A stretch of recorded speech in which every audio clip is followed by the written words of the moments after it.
Hello, welcome to Web of Stories. My name is Melinda and it is Friday. You know what that means. It's 5 on Friday time. 5 on Friday was started by Suey over at Suey's Book Banner. And she's taking a break from it right now, but she'll be back. And the idea is each Friday we give you a list of 5 books tied together by some theme. It could be anything. Suey and I do not coordinate. Our videos are very different. She takes a lot of time and puts like background graphics and music and everything seamless. I set my watch for 5 minutes and try to talk for 5 minutes. So that's what we're going to do this time. And I actually am ahead of the game because I have my watch set up. So here we go. So this week it's summer if you're in the Northern Hemisphere. I think on the day that this releases, it is actually summer. But this is the first full week of summer for my family because my kids just got out of school last week. So what I have here are 5 books. With a little bonus. There's a little bonus on one of them. Actually, a little bonus on a couple of them. That just made me feel like summer. They may not be set in summer. They just made me feel like summer. I'm going to start with the one that I don't have. And that is Kitchens of the Great Midwest by J. Ryan Straddle.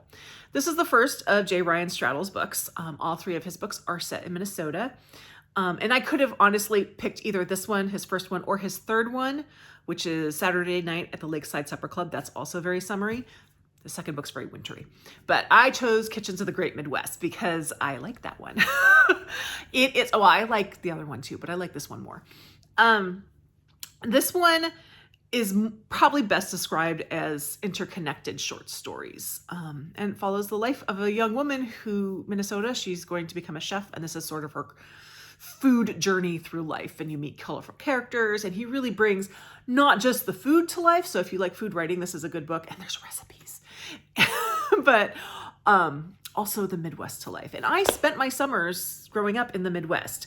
My mom's family, they had a lake cabin in Perm, Minnesota, and my mom would get a week every summer. So we'd go and we'd spend a week in Minnesota. Now my brother has a place in Minnesota, and I don't go every year, but when we go, we can go. It's in another lake. It's near Perm, but it's in another lake.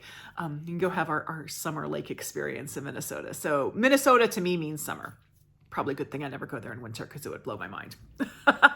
The second book is we're going to come back to Oregon for this one. And this is a book, it's part of it is in the summer, but this is Body Grammar by Jules Oman. This is a debut novel, and it is about Lou. Lou is a young woman. She's just about to graduate from high school in this book.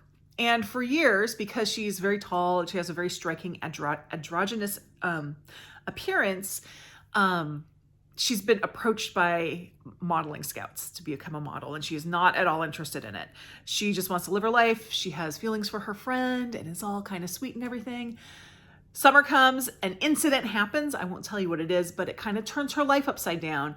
And Lou decides to take up one of those offers for modeling. And so she goes into the modeling world, and this is not a world for her. She realizes that. So she leaves where she wants to be, and then she has to work her way back to it. This book does not take place entirely in summer, but the inciting event is in summer, and just makes me feel like summer in Oregon. Now, you knew it. You knew this had to happen. I had to have a William Kent Kruger, and my question was, which one? So I decided to go for Ordinary Grace. This is his first of his standalones. His standalones, I believe all of them are set during the summer, and they're all kind of coming of age-ish. This is his first one. I am planning to reread this summer, actually. If anyone would like to do a buddy read, let me know. It'll be later this summer. And it's set in New Brennan, Minnesota. So we're back in Minnesota, but this is legit in the summer. And again, it just brings Minnesota summers to life for me, and it reminds me of all the summers of my childhood going to the lake.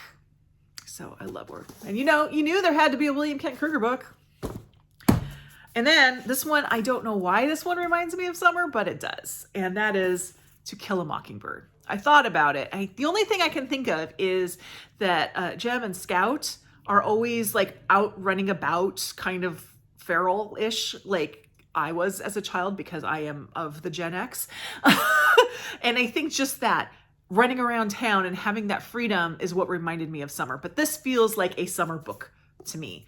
I can't even remember if it takes place during the summer or not, but there you go. It reminds me of summer. It reminds me of being summer as a kid. Oh boy, 47 seconds. Okay, finally, we're going back to Oregon, sort of. The author is from Oregon. The House on the Cerulean Sea. Again, I don't know. I can't remember if this book is actually set during the summer, but it feels like summer because they're at the beach or they're on the coast. There's a sea and they are out in nature a lot and there's lots of things blooming. It just feels like summer. And it's also a nice kind of warm, fuzzy book. It's a warm, fuzzy book. I don't want to say it's a cozy book because that makes me feel like autumn, but it's a warm, fuzzy book. And I'm sure everyone's read this because it's fantastic. And again, I will say I am not sold on the sequel. I'm going to wait to hear what people think of the sequel, but I didn't feel like this book needed a sequel. Anyway, we'll see. Anyway, how much time? 4 seconds. Did it. Did it. Again, so those are 5 books. Oh, I better turn that off. 5 books that kind of make me feel like summer. So down below, let me know what books make you feel like summer. Again, they don't have to be set in summer. They just have to make you feel like summer. I'd love to hear that. Like, subscribe, join my Discord. If anyone, I'm thinking maybe August, I'll do a reread of this. If anyone wants to join in with me, let me know. Thank you very much for spending this time with me, and I'll see you in the next video. Bye-bye.